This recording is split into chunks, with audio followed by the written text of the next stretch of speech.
3 हफ्ते के बाद पहली बार फलस्तीनियों को गजा पट्टी छोड़ने की इजाज़त। मरीजों समेत 150 अफराद रफा क्रॉसिंग से मिस्र में दाखिल। 20 एम्बुलेंसेस को जाने की इजाज़त दी गई। मजीद 350 अफराद शनाख्ती कार्ड चेक कराने के मुंतज़िर। 20 एम्बुलेंसेस में शदीद जख्मी मौजूद थे। फील्ड अस्पताल मुंतकिल कर दिया गया। मजीद इलाज के लिए अच्छे अस्पताल ले जाया जाएगा। इसराइल ने जनूबी गजा के महफूज मकामात भी ना बख्शे। चुन चुन कर निशाना बनाया गया। सैकड़ों अफराद शहीद, हजारों जख्मी किए।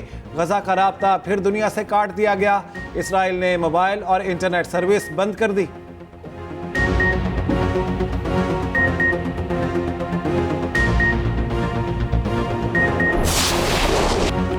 इसराइल ने जुल्म के तमाम रिकॉर्ड तोड़ दिए। मजलूम फलस्तीनियों के लिए जान बचाना मुश्किल। अस्पताल, पनाहगुज़ीन कैंप, घर और स्कूल सब गैर महफूज। जबालिया पनाहगुज़ीन कैंप पर एक और हमला। हर तरफ तबाही और बर्बादी के मनासिर। 100 से ज़ायद फलस्तीनी शहीद, सैकड़ों जख्मी। एक ही खानदान के 19 अफराद मिसाइल का निशाना बन गए। जाली लाशें और जख्मी अस्पताल की राहदारियों में मौजूद। फलस्तीनी शहादा की तादाद 8700 से भी तजावुज़ कर गई। जख्मियों की तादाद 23,000 से ज़ायद। नसीरात और अलशती कैंप्स पर भी इसराइल ने बारूद की बारिश कर दी। हमास की मज़ाहमत जारी। ज़मीनी कार्रवाई करने वाले 13 इसराइली फौजी मार दिए।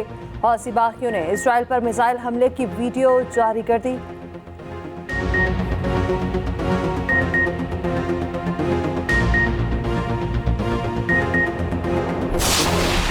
The Senate of Pakistan, at its emergency session on the Gaza genocide, strongly condemns the Israeli crimes against humanity and state terrorism being perpetrated against the innocent children, women and men of Palestine living in the occupied strip of Gaza, the world's biggest open prison. No state has committed such mass killings, carnage and war crimes with such an unprecedented barbarity and brutality.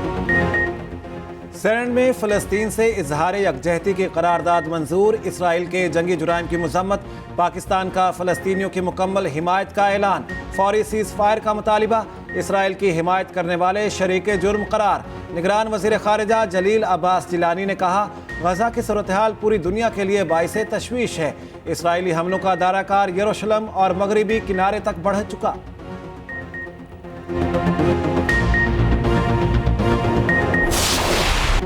Faisalabad धरना अचानक नहीं हुआ। Mastermind कौन था? फैसलाबाद धरना case के फैसले के खिलाफ नज़रसानी अपीलें वापस लेने पर खारिज। सुप्रीम कोर्ट ने रिमार्क्स दिए। साबिक चेयरमैन पैमरा अब्सार आलम ने एक इनफरादी शख्स और नामालूम मातहत एहलकारों पर संगीन इल्ज़ाम आयद किए। जिस इनफरादी शख्स पर इल्ज़ाम लगाया वो हमारे सामने पेश नहीं। चीफ जस्टिस ने सवाल पूछा। फैसले के खिलाफ 9 नज़रसानी दरख्वास्तें आईं, फिर सब ने अचानक वापस ले ली। एक साहब बाहर से इंपोर्ट हुए, वापस चले गए। क्या हमारी हुकूमत ने कनाडा की हुकूमत से राब्ता किया? क्या हम कनाडा में जाकर उनके पूरे मुल्क को डिस्टर्ब कर सकते हैं? क्या इदारे का एक अफसर मुल्क पे पुरतशद्दुद कार्रवाई चाहता था? हुकूमत साफ कहते उसने कुछ नहीं करना। कागज के टुकड़ों से पाकिस्तान नहीं चलेगा। हुकूमती फैक्ट फाइंडिंग कमेटी गैर कानूनी करार देकर मुस्तरद। नया इंक्वायरी कमीशन तश्कील देने की हिदायत। अदालत चेयरमैन पैमरा की तरफ से हकायक छुपाने पर बरहम। समात 15 नवंबर तक मुलतवी।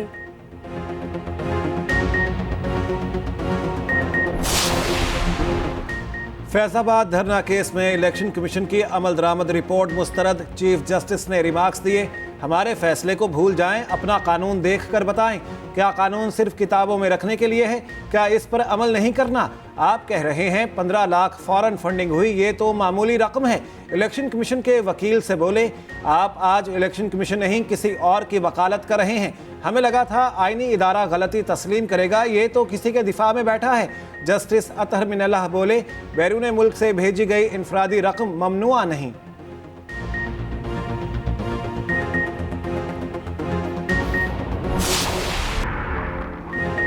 मोहलत खत्म, एक्शन शुरू। तारकिन को अपने ममालिक जाना ही पड़ेगा। गैर कानूनी मुकीम अफगान बाशिंदों की बेदखली का अमल शुरू। रावलपिंडी से 2 बसें पुलिस सिक्योरिटी में तुरखम भिजवाई गई। अडियाला जेल पर रखे गए 64 अफगान बाशिंदों को भेजा गया। तुरखम पर अफगान हुकाम के हवाले किया जाएगा। कराची की मजर कॉलोनी से मुतातिल गैर कानूनी गैर मुल्की पकड़े गए। वजारत दाखिला ने पहली बार फॉरेन एक्ट के तहत बेदखली का हुक्मनामा जारी कर दिया। 1,26,017 अफगान बाशिंदे रजाकाराना तौर पर वापस जा चुके।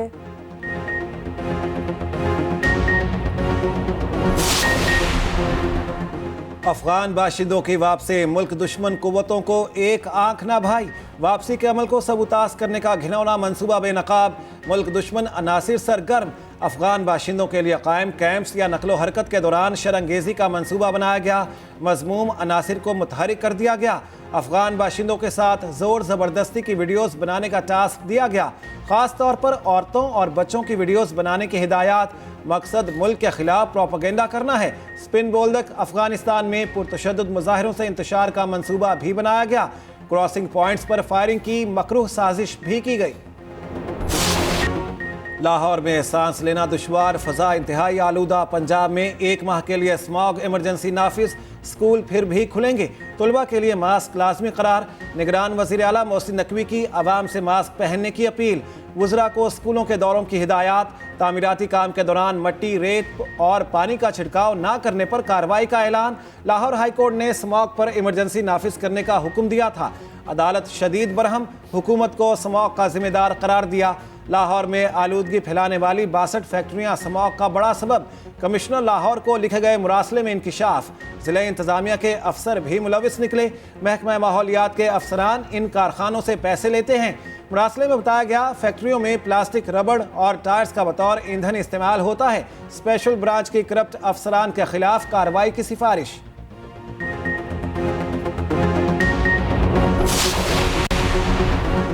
कायम मकाम chief justice Sindh high court Irfan Saadat supreme court के जज मुकर्रर। वजारत कानून और इंसाफ ने नोटिफिकेशन जारी कर दिया। जस्टिस अकील अहमद अब्बासी कायम मकाम chief justice Sindh high court मुकर्रर। सदर मुमलिकत ने तैनाती की मंजूरी दे दी।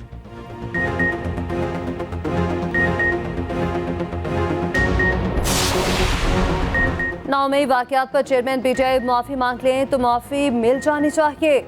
स्पीकर काबिल असम्बली राजा परवेज अशरफ की एक्सप्रेस न्यूज़ के प्रोग्राम कल तक में गुफ्तगू। कहा, नवाज शरीफ की नाअहली और उन्हें सिसिलियन माफिया कहने पर साकिब निसार और आसिफ खोसा को भी माफी मांगनी चाहिए।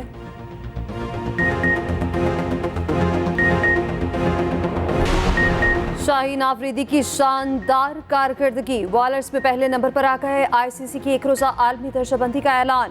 शाहीन आफरीदी ने 8 दर्जे तरक्की पाई। बैटर्स में बाबर आजम बदसूर पहले नंबर पर विराजमान। हारिस रऊफ की भी 5 दर्जे की ऊंची छलांग। उधर पाकिस्तान क्रिकेट टीम कोलकाता से बेंगलुरु पहुंच गई। एक रोजा आराम के बाद चन्नास्वामी स्टेडियम में प्रैक्टिस करेगी। शाहीनों का अगला इम्तिहान कीवीज के खिलाफ होगा। मैच 4 नवंबर को खेला जाएगा। ये इलेक्शन हमने अवाम मुल्क को मुश्किलात से निकालने के लिए लड़ना है। शहबाज शरीफ की पार्टी रहनुमाओं से मुलाकात में गुफ्तगू। कहा, पार्टी ने इंतखाबी सरगर्मियों का आगाज कर दिया। नवाज शरीफ की क़यादत में पाकिस्तान का मुस्तकबिल रोशन करेंगे।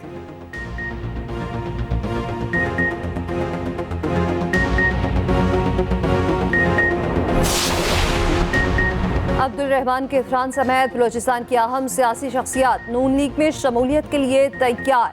सीनियर लीगी रहनुमा सरदार अयाज सादिक से कोयटा में साबिक अरकान असम्बली की मुलाकातें। पार्टी में शमूलियत का इंदिया और सियासी ताउन पर इत्तफाक किया गया।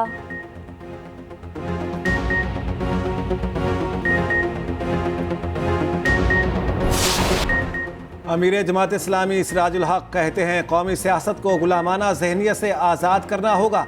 इक़्तिदार पर मुसल्लत रहने वाली पार्टियों की सियासत दौलत की बुनियाद पर उस्तवार है। मौजूदा हुक्मरानों ने मसला फ़लस्तीन पर कौम की हकीकी तर्जुमानी नहीं की।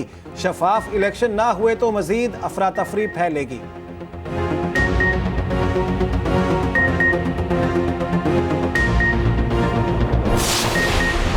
कौमी बचत स्कीमों में मुनाफे की शरह में रद्दोबदल। स्पेशल सेविंग सर्टिफिकेट्स और अकाउंट्स के लिए शरह मुनाफा बढ़ाकर 19% कर दिया।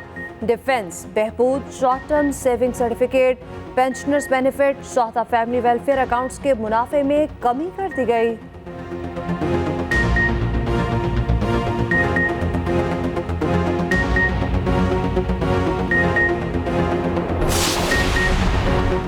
हुकूमती काविशें रंग ले आई। महंगाई में इजाफे की शरह में कमी का आगाज। अक्टूबर 2023 में महंगाई की शरह 1.1% पर आ गई। सितंबर 2023 में ये शरह 2% थी। इदारा शुमारियात ने महंगाई की माहाना रिपोर्ट जारी कर दी। चीनी, दाल चना, टमाटर, दाल मूंग, गुड़, गंदम ये वक्त अपनी टीम की हौसला अफजाई करने का है। साबिक वजीर आला पंजाब हमजा शहबाज कहते हैं ऐसे मौके पर हौसला शिकनी से परहेज करना चाहिए। ग्रीन शर्ट्स के हवाले से जिम्मेदाराना रवैया अपनाना चाहिए। इस वक्त मस्बत पहलुओं को उजागर करना कौमी टीम के मुफाद में है। कौम शाहीनों की कामयाबी के लिए दुआ गो है।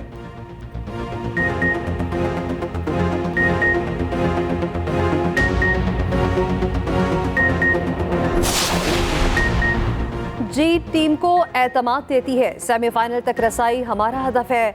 बांग्लादेश के खिलाफ मैन ऑफ द मैच फखर जमान पुरज़्म। कहा इंजरी इतनी शदीद नहीं थी कि खेल ना सकता। इब्तिदा में एहतियात से खेलना जाए तो छक्के लगाना आसान हो जाता है। शाहीन आफरीदी बोले अच्छे और बुरे वक्त में कौमी टीम को सपोर्ट करें। तमाम खिलाड़ी शाहीन की सपोर्ट चाहते हैं।